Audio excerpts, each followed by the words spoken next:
All right. Welcome back to Wiseheart's Garden, where we plant seeds to grow you, maybe help in transforming you, maybe inspire you, and maybe none of those. But we're here today, joined with Dr. Fran Bates Oates, and we are here talking about self love. And so, welcome. Dr. Fran Bates Oates, I'm so grateful for this time to be in conversation with you. And we can dive right in, or if there's something that you'd like to share. Um, I'm an educator, and I have been for over 50 years actively teaching. I absolutely love that. And I love being a life coach as well, and a social justice advocate. So I do some social justice coaching with people as well. That description took me to the journey of my self-love. Oh, I didn't know that. Mm-hmm. Oh, so I'm glad. And that's actually how we met, is through a course that you were teaching. And so I love hearing that. I love learning something new about you today. Mm-hmm. Yeah. So how do you define self-love? When I said that took me to the journey, for me, self-love is learning how to truly value and care for who you are, for yourself. And self-love to me is caring for yourself inside Okay. and then outside. Mm-hmm. And that was the journey from being this 50-year educator, administrator, professor, all of those things, to being a life coach, because it's giving myself the same kind of kindness and patience and grace that I was giving everyone else in that long career of 50 years or more. It's the compassion that I'm feeling for myself that I was just giving away, or to everybody else except for myself. It's understanding that I'm worthy. It's my Absolutely. worth. It's not tied to how much I do or how much I give, or how many people approve of what I do. And that professional journey was what I concentrated on. I was so much more concerned on how many people approved of me, how many people love me. I used to think love was mostly about giving those 50 years. And that's what I did for a long, long, long, long time. My awakening came when I realized I had spent so much of those 50 years, being 73 years old, so much of my life just pouring into everyone else, into everything else, that I neglected the true me on the inside. So I think that's what self-love is for me. Okay, on that note, when you said that it started you on your journey, the social justice, was there like a particular thing that happened that was like, oh, there's something that I want to do different here, for you to have that realization? Or was it like cumulative? But I'm just so curious now, like when you said this is what started you on that journey of, was there something that you can recall that was like really instrumental in your self-love journey? Well, my story, my life story, has a lot to do with being a civil rights baby. And I was born in the early 50s. And during that time, there were so many injustices, so many things that were happening that were just sickening to me, that would just make your stomach roll over if you heard some of the stories that I witnessed as a young child and a teenager growing up. And then my father was allegedly killed by white policemen. I was 14 years old. And I knew enough to know enough about what I was experiencing, but not enough to know what social justice really was, because all we were talking about was civil rights then, the civil rights of Black people and Negro people. So I often introduce myself as all of those people, that I'm colored, I'm Negro, I'm Black American, I'm African American, because I was all of those things. And I had to live in the world as all of to survive. Mhm. And I learned that at an early age, at 14 years old. So social justice and the injustices that I saw drove me into that line of teaching. I wanted to teach and make sure that our children learned the systems that were going on and could read and write and be able to survive in this kind of environment that they were living in. And of course, social justice meant to me then about Black people versus white people. But social justice is so much more. As I grew and as I became an educator and a professor, it's so much more than that. It's about gender, it's about socioeconomics, it's about sexual orientation, it's about the rich and the poor. It's about so many more things than just Black and white. But I was totally giving in those environments, totally giving myself so that I would be approved or received, or that I would have success if I did these things, if I did that thing, where social justice was concerned, Mhm. where all of those oppressions were concerned. And I learned very much that I was giving all of those things, but the environment, the society, it wasn't giving that back to me. And that was the injustice Okay. that I'm talking about. Whew. So yes, Yeah, yeah. lots, lots to think about there. You've seen a lot, experienced a lot, and all of those, everything that you've experienced has ushered you here. And so, um, I know that you and I have spoken about um, metaphysics, and um, and I just wondered if, in your learning about metaphysics, if there's something that you think about in relation to or correlates with your self-love journey. Yes, yes, yes. Absolutely. Definitely. I'd start out with the energy that I placed in other things like negativity. If I didn't get this project done well enough for the job that I was doing, then I equated that with unworthy, Mm. um, that I wasn't worthy, I wasn't good enough, I didn't do enough, I wasn't deserving. And so I was carrying that negative energy about me, and I kept looking for ways that I could show that I was worthy when I already was. And so I was placing that energy again on all of these outside things. And I hadn't checked out the inside, where that energy lied inside of me, where it was my soul, my heart, and my mind, where those things were connected. So I stayed with that negative energy. And I just kept on doing it over and over and over again. And it didn't feel good to constantly say, you didn't do this well enough. And those things were showing up externally outside of Mm. me. It to feel unworthy and not enough and undeserving. Listen how heavy those words are. They come from a place of fear, Mm. of insecurity. Of I've got to survive. And in my world, it's God, and that's not who God is. Mm.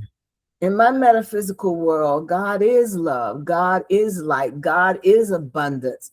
I'm not the physical God, Mhm. but I am who He is Mm. eternally. And I really didn't get that.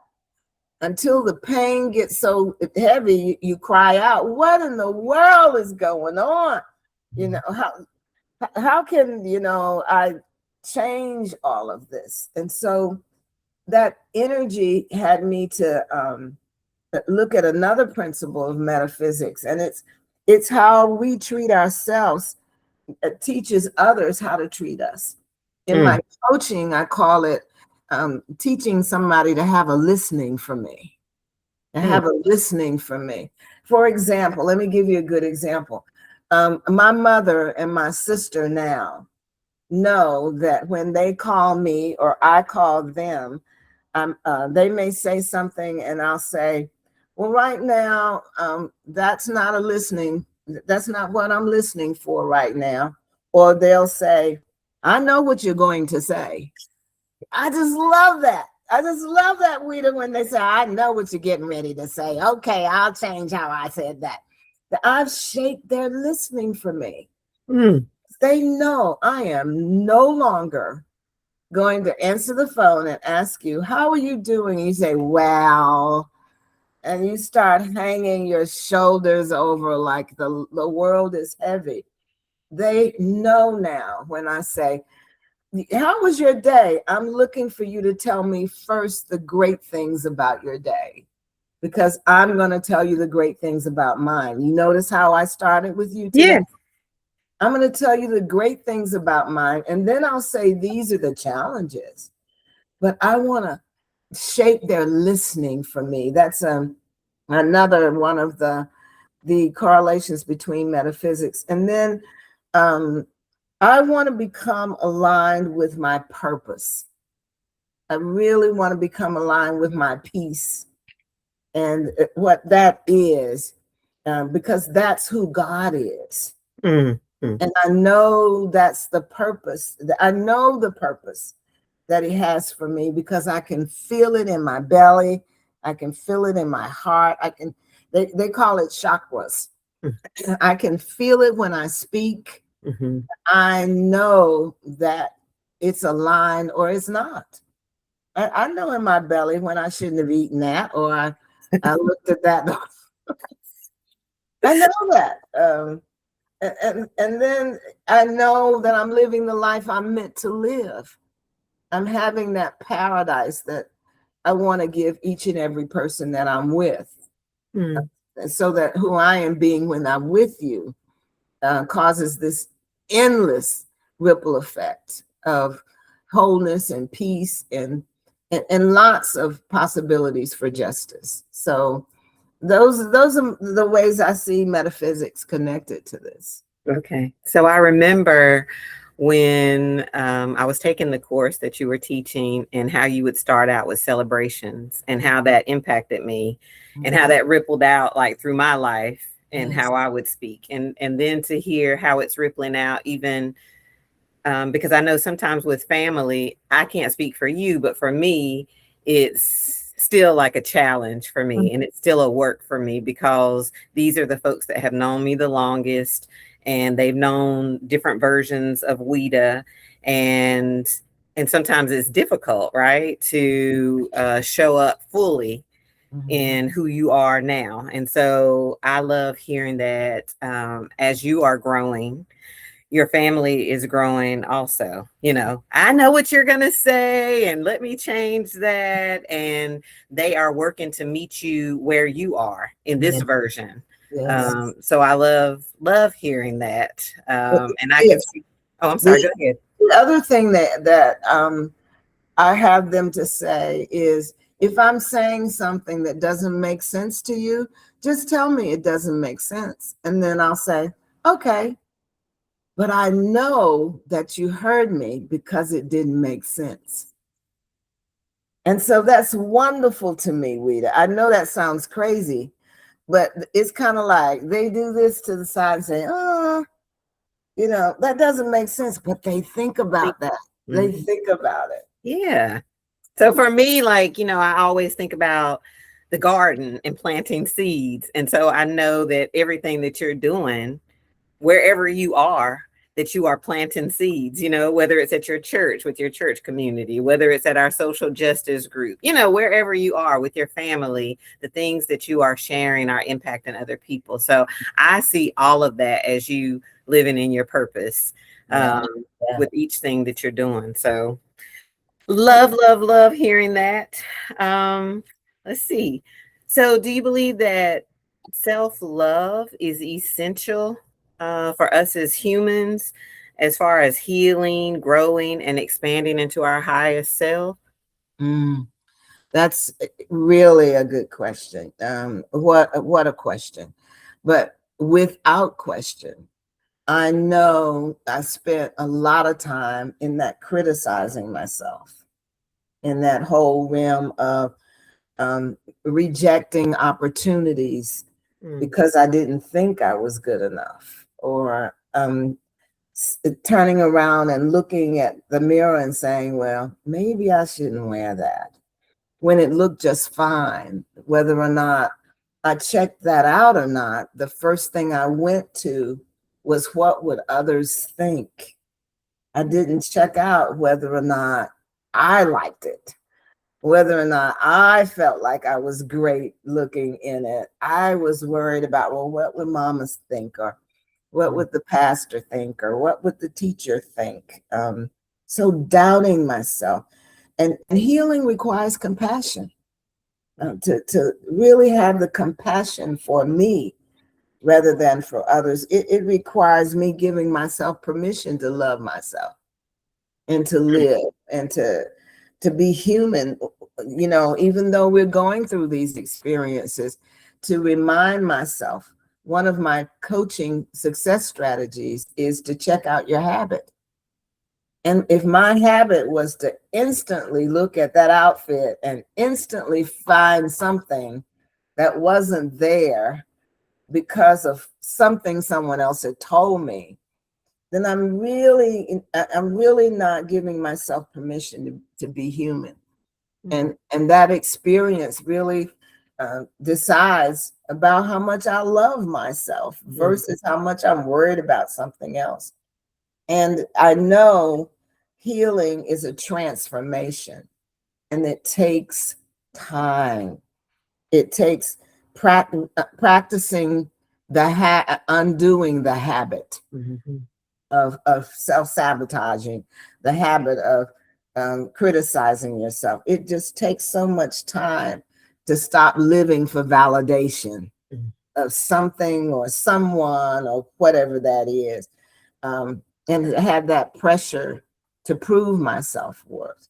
So I know self-love is essential to my healing. I, I learned how to um, rest without that guilt, to say no. Just no means no, and not to feel bad about that. mhm, Just to rest in it. When someone asks me something that doesn't resonate with me, instead of me trying to please them, oh, if I do this, they're going to love me more. Oh, if I do that, they're going to love me more. I can just say no and have peace about it. mhm, And that was a transformation for me. That's healing. And honestly, I'm going to say it again. My biggest transformation was internally. mhm. I was one of those that from head to toe had to be dressed and matched and cutesy and all of that. That's why I use the outfit as an example, Okay.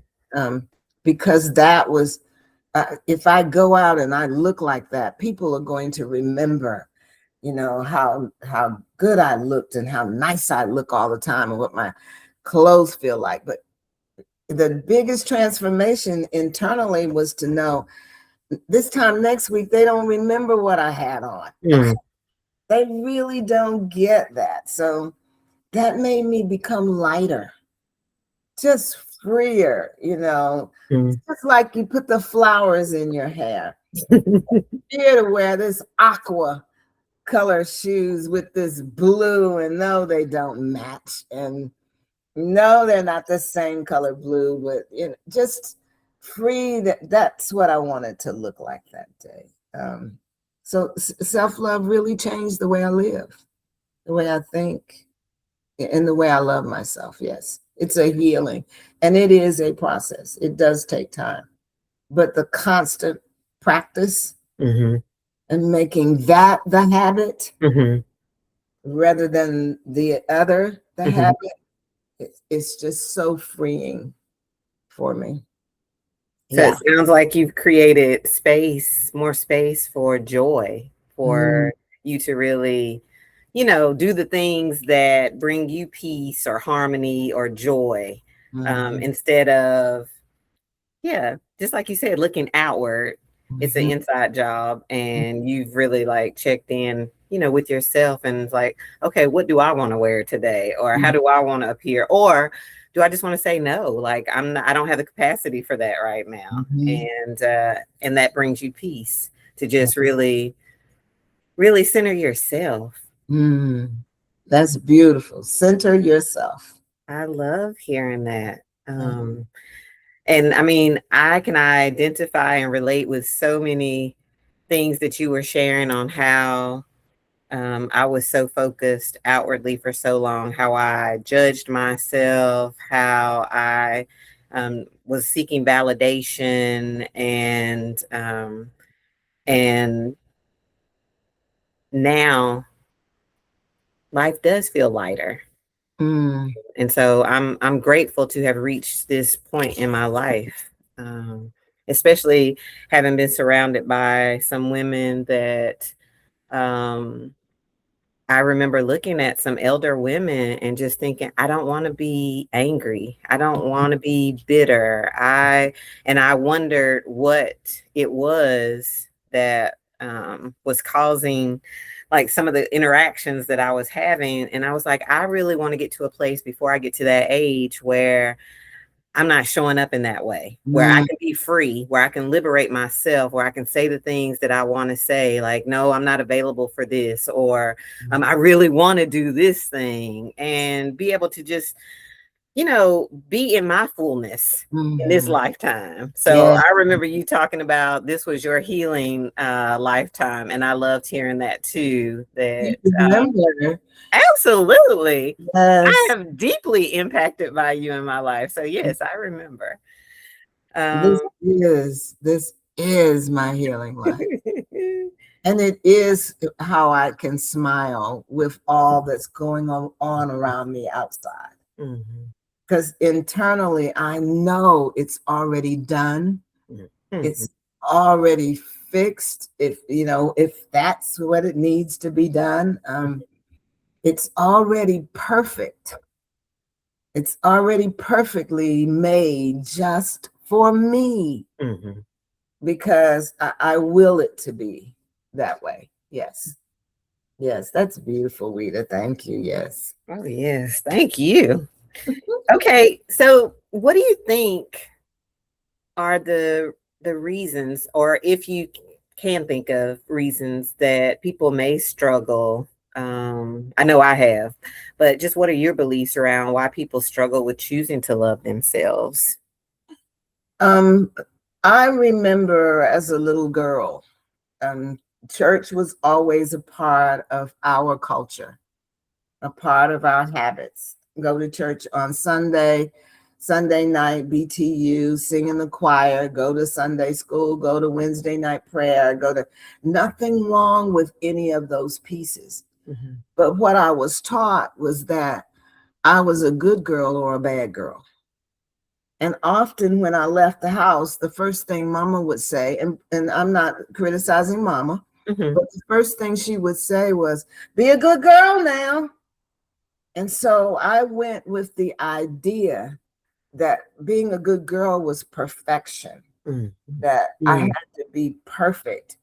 And she dressed us in these cute little dresses and, black patent leather shoes, because that's what it was then, and the crinolines up under your dress, and they stood out, and you were just this perfect little girl, and you couldn't be bad if you were dressed up like that. And I learned that being bad had consequences. Mhm. That I'd be in trouble. There would be a punishment for being a bad girl. And often I had no idea what bad was until I did it. And so I don't think we've been taught. That's why people struggle with. We've not been taught what it looks like, what it feels like.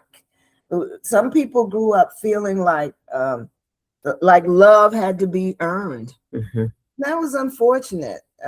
Earned through performance, earned through achievement, earned through degrees, earned through the better house that you had or the car that you had. You earned that, and that would please people.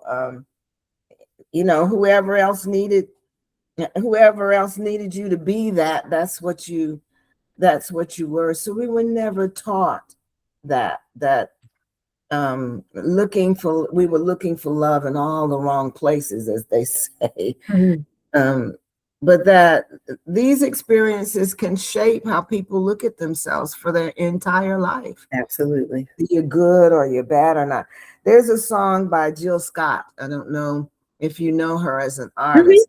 And her new album on there is a song called Pressure. And it says, so much pressure to appear just like them.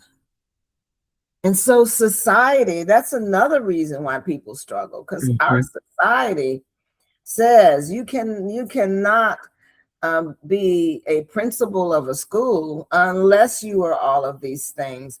And that has to be lily white clean. You can't make mistakes. You can't do any of those things.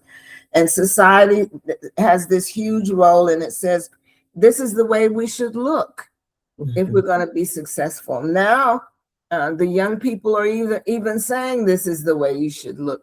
People are committing suicide over how they're not being accepted for who they are. And it requires unlearning.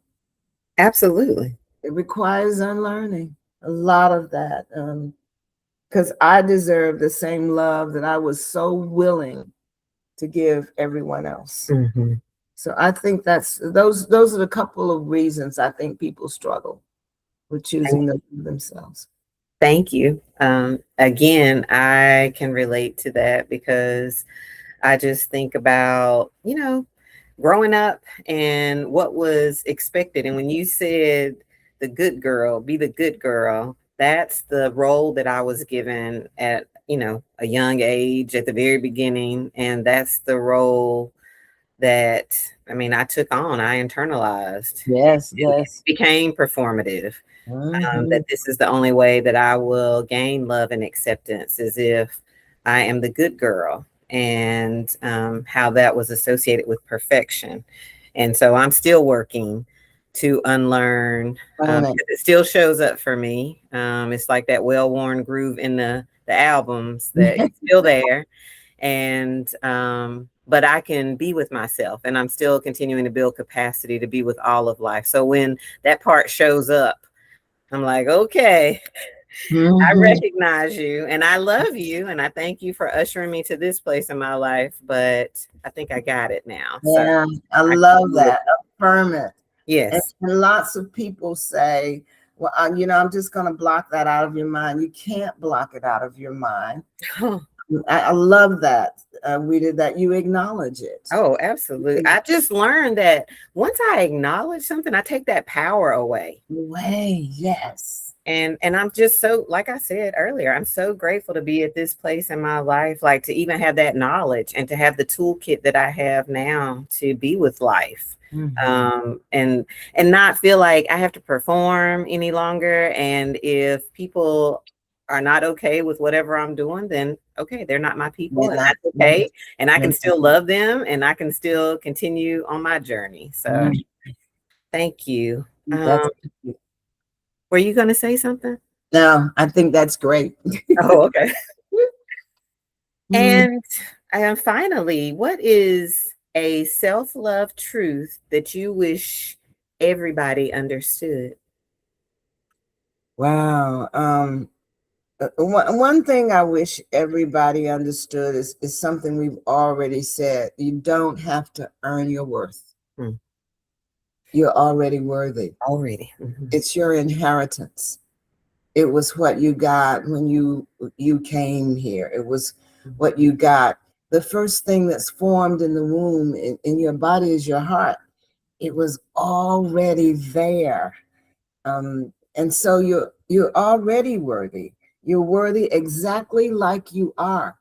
And I wish people understood there's nothing, there's no mistake I've ever made. There's nothing that I've ever done that changes that I'm worthy. That's right. And I wish they would understand that you have a choice. Mm-hmm. You can choose, but they can't coexist. You can't love yourself and hate yourself at the same time. Mm. You can't love yourself and criticize yourself and think, okay, at the same. You love yourself with all of the things that people think are imperfections, Mm-hmm. because you're worthy of that. And you've already done that. All you have to do is choose. You don't have to delay yourself by. I thought at one point, if I lose this amount of weight, oh, I'm going to feel so great. I'm just going to be so worthy of everybody thinking, oh, and I did when I was losing weight. Oh, you've lost weight. You look so good. Yes, thank you. Those are wonderful things. But I didn't have to choose to love me by losing weight. Mm-hmm. That wasn't a condition of my love for me. I'm already worthy. Mm-hmm. If you strip all of my clothes, all of my weight, if you add on the clothes, you add on the weight, I'm worthy in here, inside, either way. So I wish people understood that loving yourself is not selfish at all. It's your number one priority. No. I just show up better. When I just show up better, I can just smile at the craziest thing somebody does or says to me. A man rode up beside me yesterday. I guess I was going a little bit too slow for him, and once he got around me, he slowed up so that he could roll down his window and say what he wanted to say to me. And I chose to smile at him. Mm-hmm. Because if I had chosen to give my energy to him, I would have lost my self-love instantly, and the rest of my day would go to spiraling. And so I wish people understood that, because I'm healthier in my relationships. I know when I'm cranky now. I know when to get, I call it yang yang. I know when to get that yang yang out of my ear and pull it back. I make healthier decisions because I'm pausing and I'm saying, okay, Fran, what is best for you right now? I'm healthier because I know that any mistake that somebody said I made was a lesson for me to learn. Mm. Just a beautiful lesson for me to learn. Get it, move on. And the beautiful thing is that once you truly recognize those things and recognize your value, you stop settling for things that you don't deserve. You better say it. I love hearing that. Just don't deserve. And also hearing you say that, you give yourself like that sacred pause, like you are slowing down and giving yourself time to check in with yourself. So, and I love also, and I can relate to things happening in traffic or just out in general in life. And now I can just laugh when things happen, instead of before, like giving my energy, giving my power away, like really.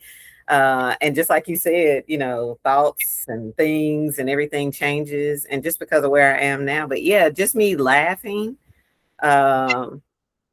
I've just been surprised at myself, but I know that I have created that space with releasing so much as well. So yeah.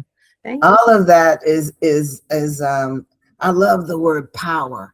People take power as a really negative thing, that I'm gonna be on top of you and I'm in charge of you and I'm in control of you. but the power that love brings and peace brings, and seeing the light around you when you smile, that power, even the person that pulled up beside me could not deny. Um, it got to him, and he wasn't the same. He went on because I just smiled and I said, "Thank you." Thank you. You know, I know that was a crazy answer for him, but I just said, "Thank you." No. And I know I got my love on him. I know I got my light on him, and he hated it. He had to go. He had to flee. That's a fillet. Yes. So, Oh, thank you so much. Thank you for spending this time. Thank you for sharing your wisdom. Thank you for being open to having this conversation and sharing about your self love journey. I'm so appreciative. And I know everybody that is watching or will watch this video will be able to take something away from it. So thank you so much. And thank you to everybody that is watching. If you haven't already done so, please like, share, and subscribe to Wiseheart's Garden. And we'll see you next time. Thank thank you. you. Take Thank good care. you. Bye.